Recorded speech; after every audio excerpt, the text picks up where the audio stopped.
A little bit about the backdrop. Most of this information is probably in the public domain and you would be aware of the statistics also, but I'll just set the stage rolling with some basic differences between various countries and how nephrology is looked at. I'll spend a little bit of time talking about the Apex Kidney Care experiment, and I call it an experiment because our group really ventured into this almost 20 years back, and what you're going to hear in the next 30-35 minutes is 20 years of collective sort of effort. Obviously, this presentation will not talk about the failures that we've had, but I can assure you that probably our success rate was something similar to what we call in baseball. I think 0.3 is the rough ratio of baseball. So I think our ratio was a little less than that. So we were successful in maybe 10-15% of things that we set out to do. But there was learning all throughout the process, and that's probably what I'm going to share the most. A little bit about nephrology education and something that Prabir has been a part of, and I'm hopeful that a few people sitting in this room would also be a part of Pathshala programs in the future.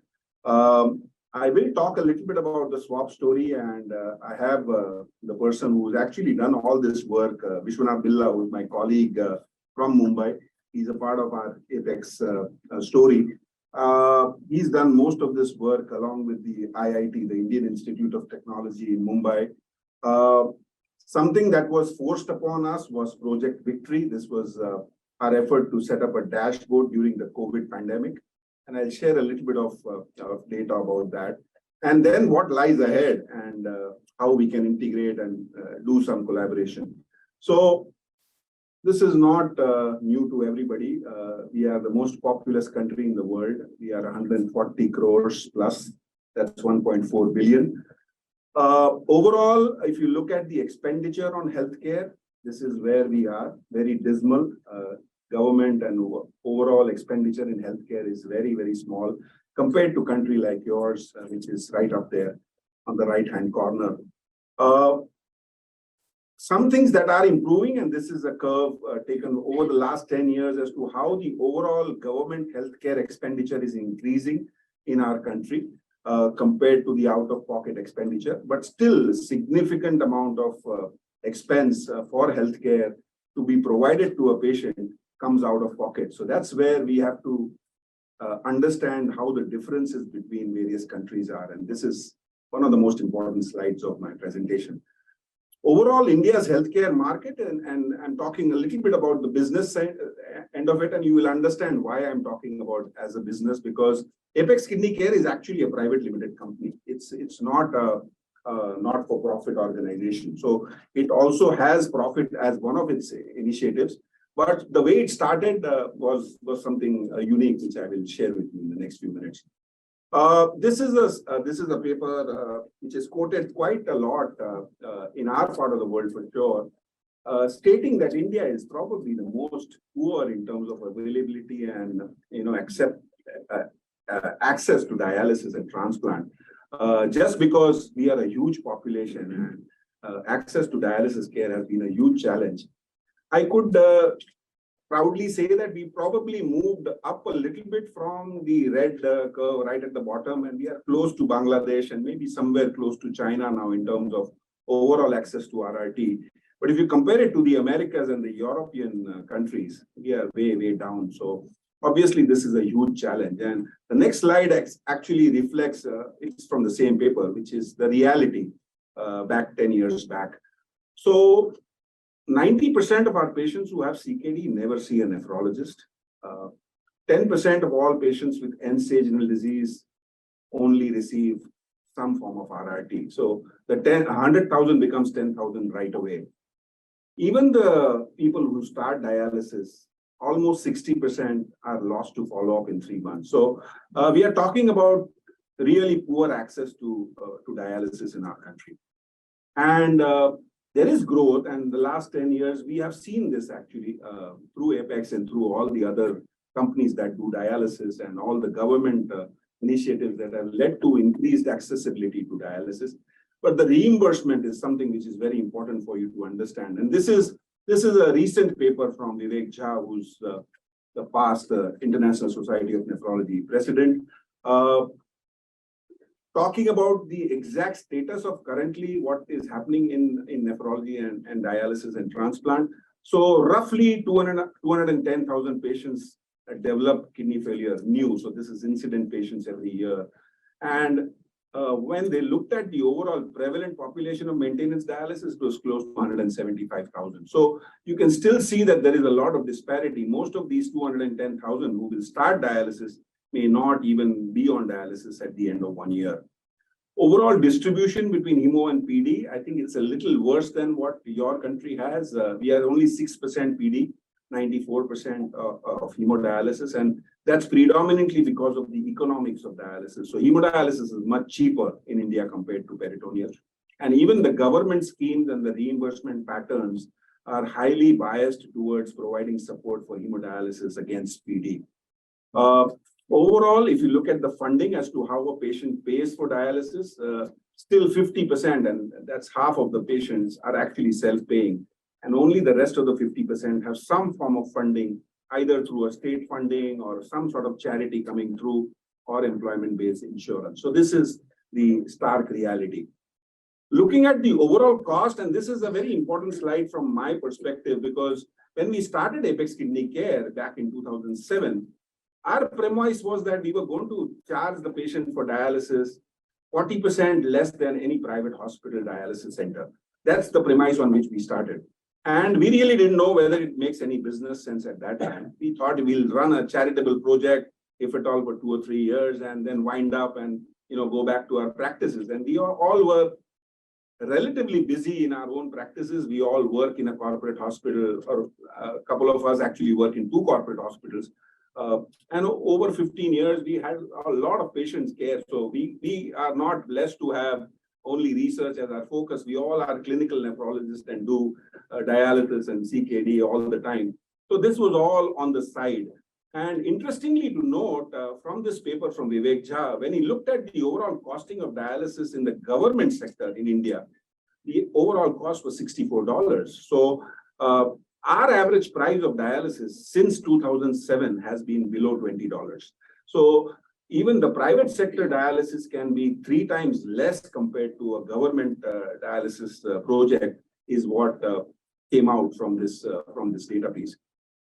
Just as a general outline before I talk about Apex, Prabir corrected me yesterday. I thought that this number was much higher, but there are probably 1,500 nephrologists of Indian origin in the United States for your population of 330 million roughly.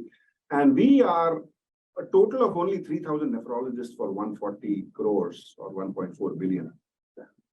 This number has improved only recently. Up to 10 years back, we used to have only 100 people qualify as nephrologists in India. This has now increased 3 times, and this is rapidly going up because the government realizes that the penetration of nephrologists is one of the main reasons why there is no access to treatment. Looking at the overall economics, again, this is a subjective slide. I don't have the exact numbers, but roughly a dialysis machine would cost about 30-40% more in the United States. The dialyzer and the tubings that you use for dialysis is pretty much similar across different countries. Obviously, when we started our dialysis centers in premium locations and cities like Mumbai, the real estate cost of that dialysis center was a huge chunk of the sort of expense that we had to do to set up these centers. And if you look at roughly what is the cost per treatment, I was corrected again yesterday by Prabir that probably at UNC you're looking at somewhere around 230, 250. Avi was supposed to. Yeah, Avi mentioned that. And we are 1/10 of that. So there is some parity that you have to adjust for, but this is the stark sort of raw numbers, if you may. So it's a huge problem, and that's where we felt there is an opportunity to do something different for our country and for our patients. And there are 2 people who are responsible for us to start this experiment. And both of these people are actually non-medical people. They are philanthropists and they are businessmen. They are related to me genetically. Essentially, they backed me the moment I came back from Toronto because we were very disappointed in terms of how the overall dialysis scenario was was prevailing in our country, and especially even in places like Mumbai, which is supposed to be the economic capital of our country. And we trained in BS Medical, as Praveen mentioned, and we used to have a standard letter written to every patient who required maintenance dialysis, because we did not provide maintenance dialysis to anybody except for the ones who would go for transplant. Because there were only 10 machines and you would have 200 patients who would want maintenance dialysis. So we used to have this letter where we used to just write the name of the patient, and within 7 days, they have to make arrangements for dialysis to go out and take it in the private sector. And most of the people who used to come to the public hospitals, we know they are now never going to be able to reach a private dialysis center. So what do we do about this? And something needs to change. That's when these two people came forward and said that they're giving you a certain amount of money for what you want to do. And 4 years went into exactly planning as to how we will start the first 2 centers. And these are 3 of my colleagues. And this is a photograph taken a few years back where I definitely look much younger. But the whole experiment was to address the whole challenge of providing cost-effective and high-quality dialysis, what we had learned in the West, and not make it a routine to tell dialysis patients that Rigers are a part of dialysis. I mean, most of these patients, because there were no RO plants for the dialysis centers in India.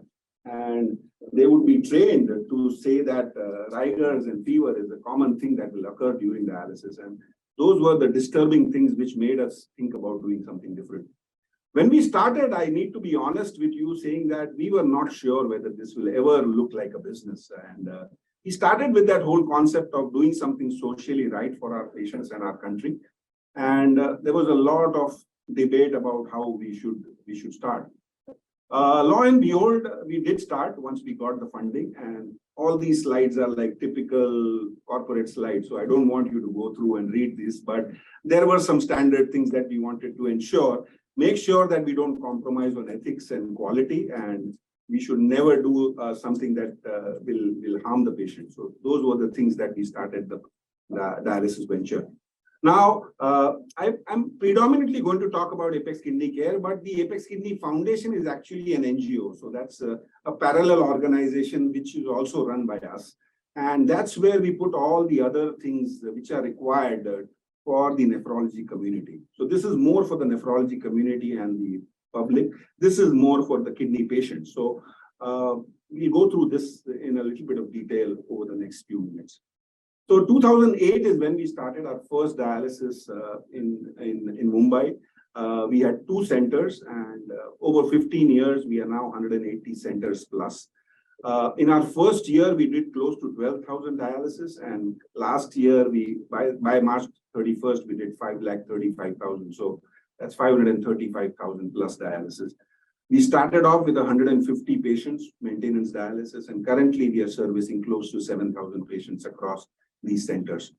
So yes, we've come a long way, but it's been a difficult journey, but very exciting. And some of it will be reflected in the next few slides. This is just a graphical representation to show you that during COVID, and we are going to spend a little bit of time talking about that COVID pandemic and how the kidney patient was affected in India. But there was a dip, and otherwise it's always been upwards. And the more we do, the more we realize that there is need to do more. So this is our ecosystem, and obviously the patient is in the center. And I saw Praveen's slide today, what he shared with me about what his vision is for the department and for, overall as taking over as the main person in ASN. Patient is always at the center, and right on top is Apex Kidney Care, which is our private venture for dialysis as a dialysis provider. We realize that lab services also need to be integrated along with pharmacy, and India, as all of you know, is the sort of generic sort of version of medications, and we are the largest providers and makers of manufacturers of generic medicine, a very high quality pharmaceutical industry. And I think even the US is using a lot of generic molecules which are actually made in India. So a little bit of nepropharmacy was integrated because our patients could not afford erythropoietin and iron injections at the maximum retail price. And we had to subsidize that in some way. And that was only possible when we had our own in-house pharmacy. Something which is very interesting for I'm sure Prabir and we tried to develop two or three vascular access centers over the years to try and do some complex work with the vascular access. Not much of basic science at all, but more relevant for the clinical usage for patients who are on dialysis. And these are the other things which also came along. And the outer circle is what I mentioned about the foundation. So this is all for not-for-profit. We have a whole academic wing, and we'll talk about that a little bit. A lot of basic NGO work, awareness about kidney disease, about kidney donation, about support, subsidizing, even people who can't afford the subsidized charges, how do we help them to continue on dialysis, etc. And this is probably our dream, which hopefully will get fulfilled in the next few years with support from people like you of trying to set up a biorepository and have sort of biobanking. Because only once we have these samples is when we will understand why CKD is so highly prevalent in our country. We just can't use the data from the US all the time. Yes, it can be used up to a certain extent, but beyond that, we need our own data. And that will only happen once we set up a biorepository. So these are all the models of our dialysis business. So we started off with the standalone centers. These were centers that were owned by us, operated by us. Patients would get dialyzed in a daycare facility. So these were not patients who were admitted. Subsequently, we realized that we also have to go into hospitals, which traditionally don't look at dialysis as a huge profit. Dialysis is thought to be a loss-making business by most private hospitals.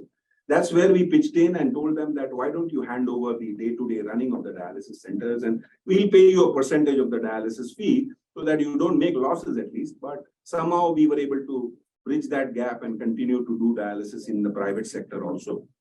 Over the last few years, we have now partnered with a lot of state governments, and you can see our overall presence. We are now present in 9 states. It's a big country, obviously 1/3 the size of, 1/7 the size of the US, 1/3 of the size of the US. But population-wise, we are probably 5 times, almost 5 times. So a lot of states now where we are partnering with government to provide subsidized dialysis, and these government dialysis centers provide dialysis free of cost, so the patient doesn't have to pay. They have to be of a certain economic level below which they will get free dialysis. Otherwise, it's subsidized.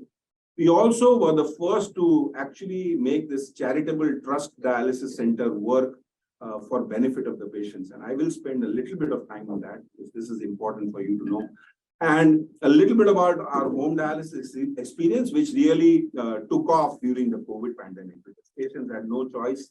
The dialysis center where they used to go did not accept them when they became COVID positive till we set up the software. So they were forced to do home dialysis, and now the acceptance of home dialysis has increased dramatically. Earlier, the worries was that there is no backup, the technician may not be able to handle complications, etc. But now most of the patients are very comfortable, and in fact, they don't want to go back to the center at all. So this is the trust center.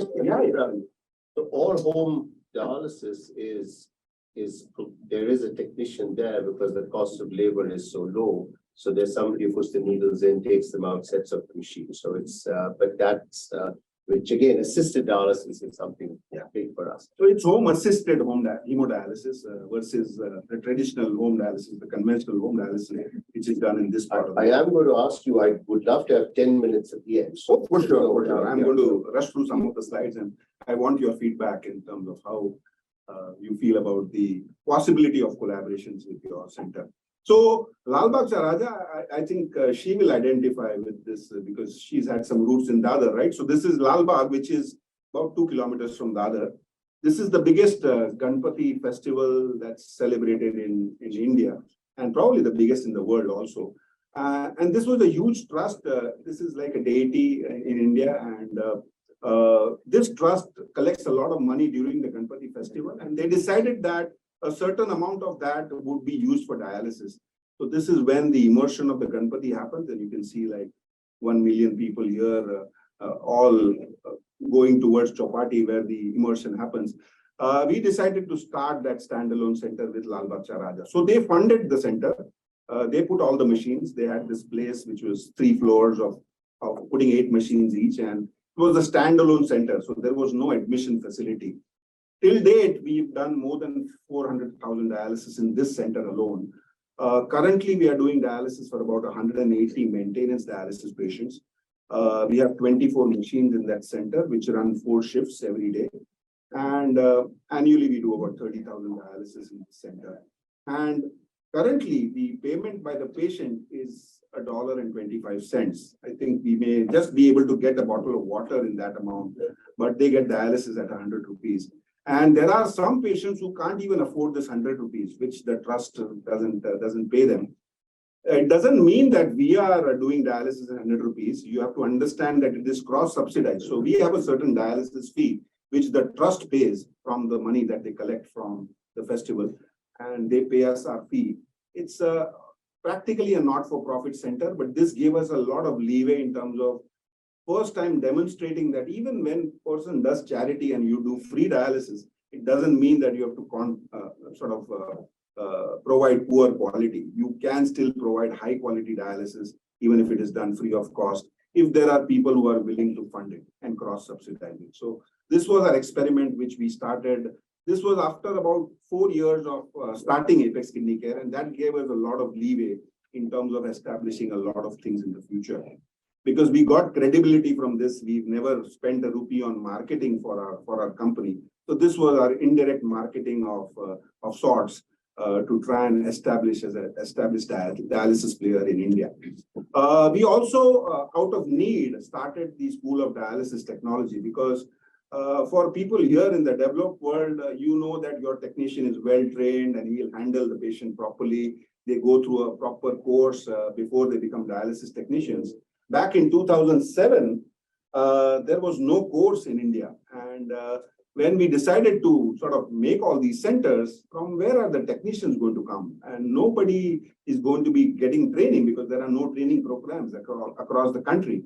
So we got together with a few institutions which are named here and developed our own course for the dialysis technicians. And this was endorsed by the government commissions, the University Grant Commission, and even the Technical Education Board of the country.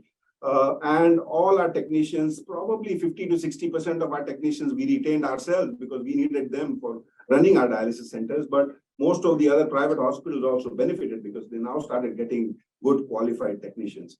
And overall, we've trained more than 1,600 technicians over the 11 years of running the school. Currently, there are 130 students who are pursuing this course, and 30% of these students currently are given education free of cost. So this support comes from our foundation. So that's where the foundation and the dialysis technician course is interlinked. And these are some of the pictures of when the students qualified and their convocation, etc. And some celebrities, as Prabir keeps mentioning, we do invite celebrities to try and make some impetus and try and get good students, because some of these students are not even sort of 12th pass. So they don't clear the 12th exam. That's like high school. And they are school dropouts, college dropouts. Most of them have not studied science also after 10th standard. So it goes a lot. There's a lot of effort. And one of my colleagues, Srirang Bichu, premier he took the onus of setting up this whole school and getting all these partnerships with all the government bodies. So this was very, very satisfying for us, where we were able to contribute at the national level. Over the years, we've had partnerships with a lot of organizations, and especially to these 3 institutes, which have helped us with a lot of collaboration, and especially in terms of academic education. And where is UNC in that? UNC is going to come there. So it's there in my to-do list. So as I showed you, we are only 2,500 nephrologists now, but way back in 2010, we were close to 1,000. And Prabir is well versed with how the nephrologist demand and supply is. So with Jeremy Chapman and the program at Westmead, we devised a program for training young MD medicine students and make them into nephrologists in a 1-year course. Because our course is traditionally 3 years, just like yours. And there were a lot of people who were not able to enter into nephrology despite being interested, because it's very competitive, as you can understand. Unlike here, where some nephrology programs don't get fellows, our programs are actually overburdened, and there are 10 applications for 1 seat. So there were some genuinely good guys who wanted to become nephrologists, but they couldn't because they couldn't clear the exam. So we decided to train them for 1 year and then send them to Germany for 6 weeks to get an exposure about doing a little bit of research, be aware of how things are done in other parts of the world. And they came back and all of them are practicing in these places. Some of these places even I have not heard of. But they are practicing in these places. These are small places in Maharashtra, in the interiors of our country. And that's where they're providing nephrology and dialysis care. My grandfather is from Amravati. There you go. So yeah, it's now Amravati has 7 nephrologists, but back in 2010, there was only 1 nephrologist and he was looking after like 1,000 patients on dialysis. So that's when we started this. And this was also very satisfying. We were partnering with the International Society of Nephrology for this for a couple of years. And these are all our students who come for our annual board review course when we do that.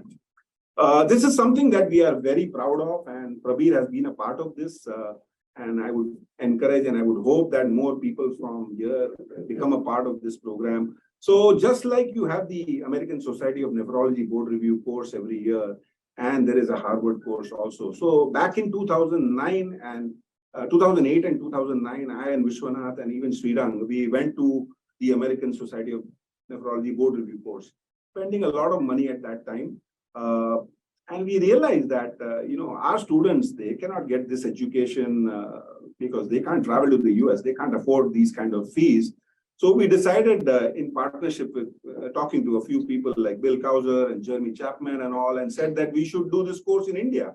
And we'll get all the speakers we want down to India and do the course ourselves. Overall, this is the last year's cost for nephrologists, and the fellows are subsidized by 50%.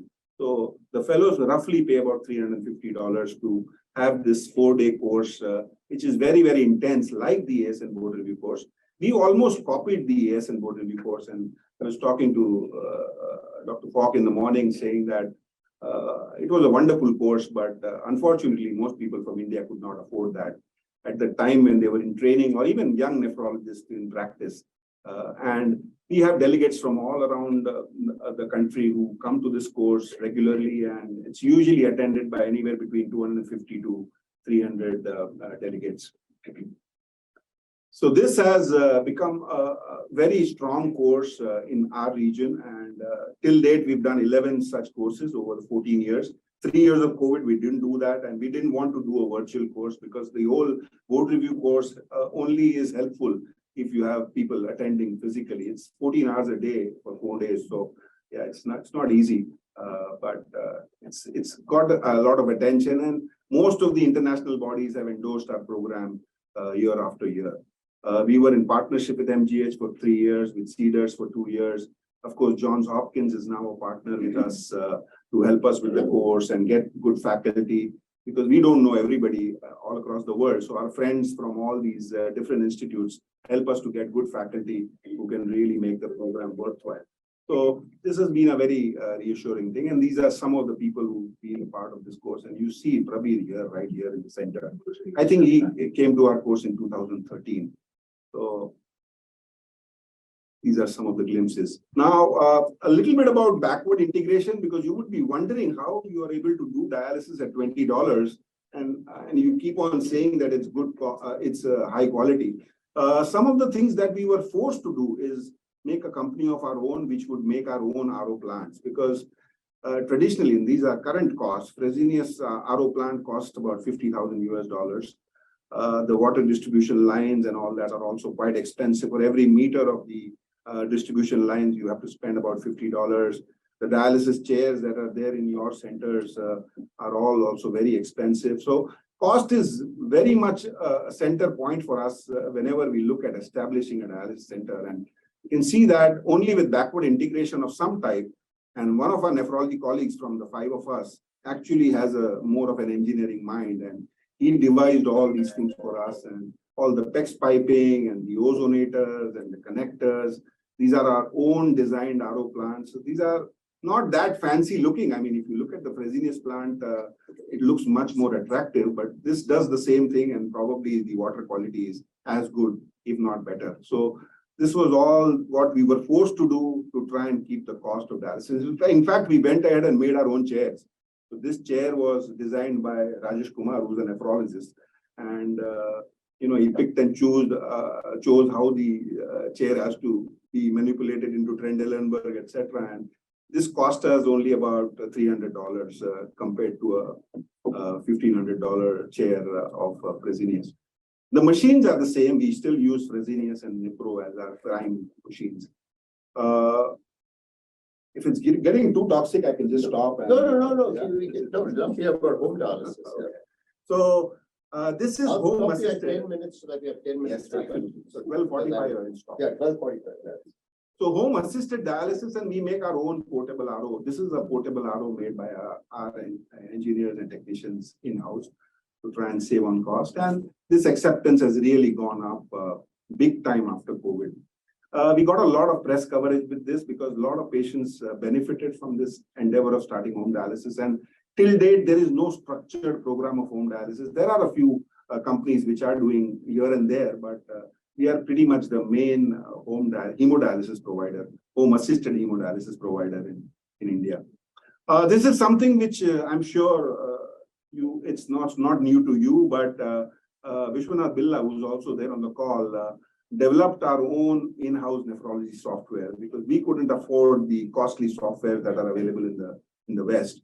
So over 10 years, I think he's put tremendous effort, and we have a whole IT team which developed this entire software for us because data is power. As we all know, we keep talking about lack of data from our country. So only after getting access and getting all these dialysis dashboards working across our 180 centers, we get these kind of reports of looking at which patient is vaccinated, which patient has defaulted, which patient is doing twice a week, etc., adequacy, phosphorus, calcium, hemoglobin. So everything is recorded, and hopefully in the next few years, this will become a huge point for inflection for affecting national policy and help the government to standardize dialysis. And the efforts are really going full blown in that direction. So we are very proud of this, and this has actually helped some of our PPP projects because we were able to map the location. This is a state of Madhya Pradesh, which is the largest state in India. It has got 53 centers all across the state. And we were able to tag these centers and the patients from where they were coming. And we found out that some of the patients were not even aware that they had a dialysis center which was close by to where they stayed. Most of the patients who were doing less than 3 times a week used to cite the reason that because I don't have a center nearby. So we were able to then map them according to their PIN code and then suggest to them that probably you can cut down on half of the distance and you have a dialysis center which is much nearer to your place. And this is how the data analytics helped us. So this is just one of the examples how this helps us in our overall providing dialysis. The swap story is again nothing unique. This has been done in the United States for more than 30 years. But India till date has no swap registry. It has no national swap registry. So we ourselves started this swap registry, getting together a few nephrologists from Mumbai, because we were not doing any swaps in 2008. And we realized that a living donor program is the predominant program in our country. There is very little disease donor. And swaps could at least address maybe 10, 15, 20% of patients who could have that option of going across the blood group incompatibility and get a transplant option. This was our first domino transplant, which was covered in the BMJ. It was a huge effort because these were 3 simultaneous hospitals which did 5 transplants. And logistically, we don't allow our kidneys to be shipped from one hospital to the other. If you've ever been to Mumbai, you know how the traffic is. Sometimes the kidney can get stuck in the traffic for 4 hours. And what happens if the kidney doesn't reach one of the recipients? So we have our recipient and donor pairs of respective pairs admitted to that hospital, and we don't ship the kidneys. The patients are all transplanted at the same time so that nobody backs out. If there are 2 transplants done in one hospital, then both those patients are taken to the OR at the same time. Because there has been an instance, I think, in New York, where one of the couples backed out, and it was a huge issue. So we obviously don't want to be behind bars to run the swap program. So this got a lot of coverage and thankfully a lot of positive publicity about the whole swap program. But this has not unfortunately materialized into developing a robust swap program. And that's been one of our efforts over the last few years to try and pitch to the government to make it a national swab registry. Now, this is something very exciting, which I think the cartoon is not running, but what wanted to show was that there is an effort to try and connect the disease donor waitlist patients to the living donor swab program. And this is published just this year from our group, along with the IIT colleagues, to try and initiate chains looking at merging the cadaveric program as well as the swab program. So this is work in progress. Just spend a few minutes on Project Victory because 24th of March 2020, our PM announced that we are going to have a national knockdown. What happens to the dialysis patient? Obviously, nobody was thinking about that. But the first 2 months, all our patients were running helter-skelter. They didn't know which center to go when they became COVID positive. They didn't know whether they would survive, etc. So there were almost 12,000 dialysis patients in Mumbai city alone. And about 20% of them got positive in the first 3 months. So we came up with this whole project, which was called Project Victory.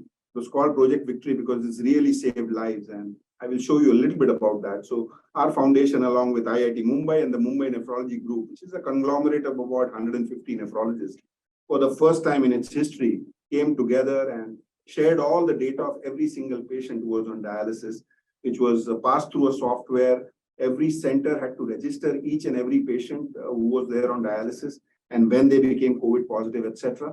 And within a period of 24 hours, we were able to allocate them a slot for them to go to a COVID positive facility and take dialysis. This was done completely free of cost. No patient had to pay anything for doing dialysis during the COVID period. So 75% of people got a slot within 12 hours and almost 100% got within 48 hours. So not a single patient died for want of dialysis. And this heat map showed how the patients were migrating to particular places during the COVID pandemic to get access to dialysis.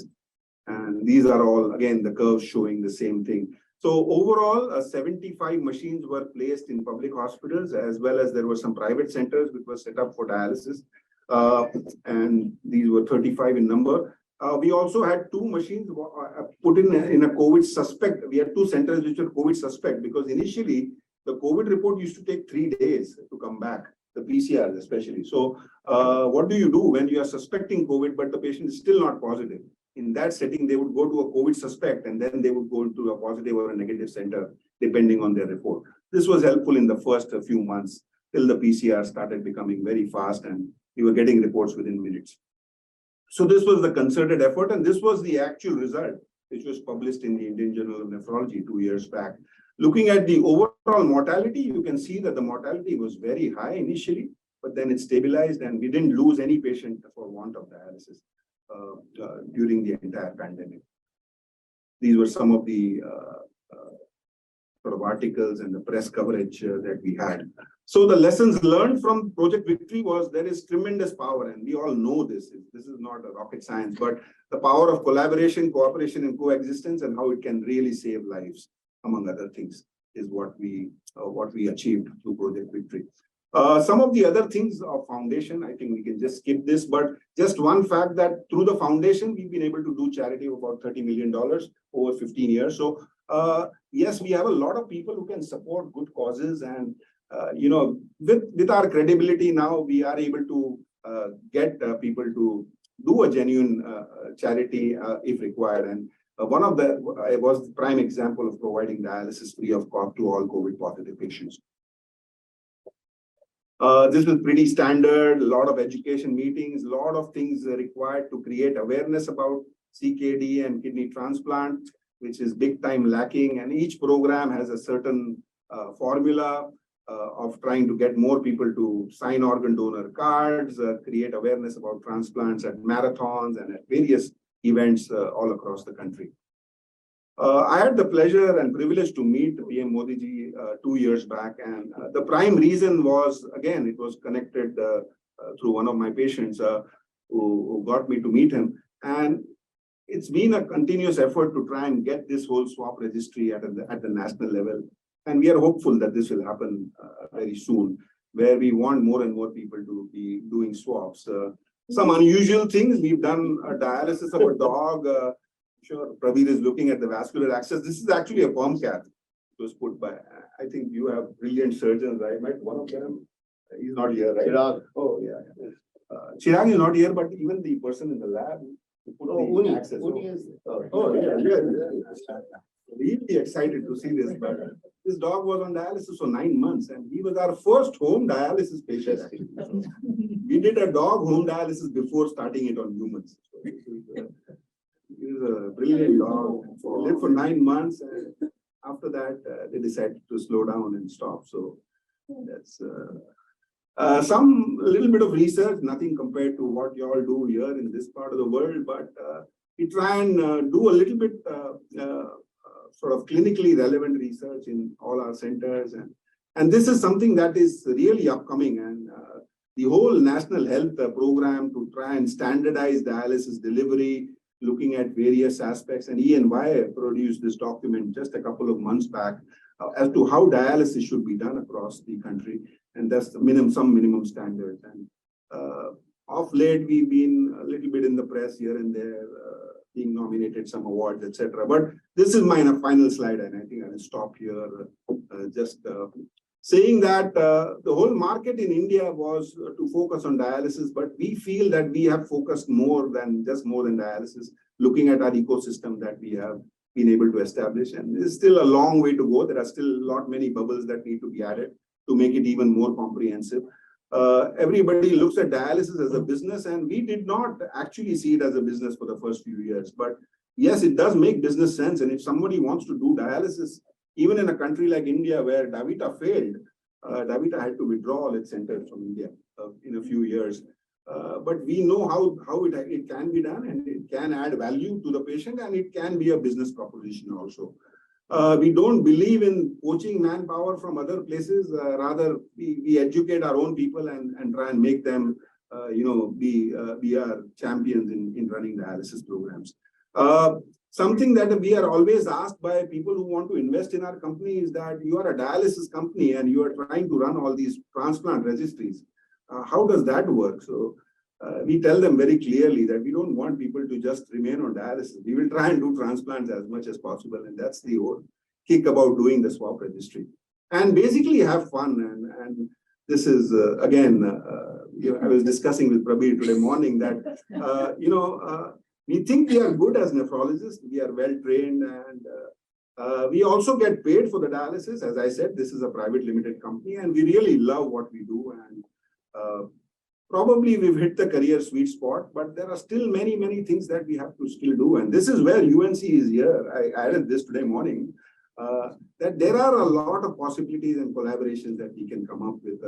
One of the dream projects is that a lot of people need to actually know how the business of nephrology and dialysis works. And it is our endeavor to try and see if during our nephrology training itself, we can be given a 3 to 6 month MBA course. We have to understand the business side of it also to make it cost effective and really run in a good fashion. But these are all the things that are there in mind. I would end by thanking a few people, and I think the important people is right up there. This is our mentor. She was the first woman nephrologist in India, Dr. Vidya Acharya. We lost her a few years back, but she was the person who influenced most of us to take up nephrology. This is my mother, who actually wanted to be a doctor, but she couldn't. But she then makes sure that I become a doctor and try and do something for her. Most people would know this person, I think. This is Dr. Dimitrios Oriopoulos, the father of peritoneal dialysis. He's from Toronto, and he was my mentor during my training in Toronto 3 years. This is my colleague and partner. Most of these slides and work is actually done by Vishwanath Billa. He's probably hearing us in the background, but he's been a source of inspiration to all of us to try and do things right and do certain things certain ways. This is my urology colleague, again, whom I lost. I was at Hinduja for 18 years, and Dr. Sarath Sagde, he was a famous urologist who's had a big influence on my life. Dr. Ramesh Khanna, again, a doyen in peritoneal dialysis, and Dr. Joanne Bargman. These two are also my mentors. Professor Jeremy Chapman, who has been instrumental in a lot of things that we've done in Apex. We always go back to him to get advice as to how things should be done in a certain way. Chirag Parikh, who's the head of nephrology at Johns Hopkins, who was actually my student in KEM. He was 3 years junior to me, but he's a source of inspiration to us, and we always look up to him and try and do some things, do projects with him wherever possible. And this is my top management at Apex Kidney Care and Apex Kidney Foundation, who pretty much do all the work. I'm just here to share some of the thoughts and work that they have all collectively done. And this, of course, is my wife, who allows me to do all I do. Not to say that this is the only thing that we do. As I said, roughly 10 to 12 hours a day is spent in nephrology. So this is all outside of nephrology. And we meet every week on a Wednesday. We don't practice on Wednesday. So Wednesday is dedicated to Apex Kidney Care. And over the last 5 years, we've had a full-time team which looks after the business part of it. So till that point in time, we were actually the people who were making the decisions of where the center has to be. We would go and visit the center, etc., etc. But it's evolved, and still a lot of work to do. A lot of other people to thank, but in the interest of time, I would skip this. We are, I think, relentless in our pursuit to make a difference. I had the proud privilege to meet Dalai Lama and seek his blessings 4 years back, just before COVID, actually, and it was an amazing experience. So I will end here, and thank you very much for your kind attention.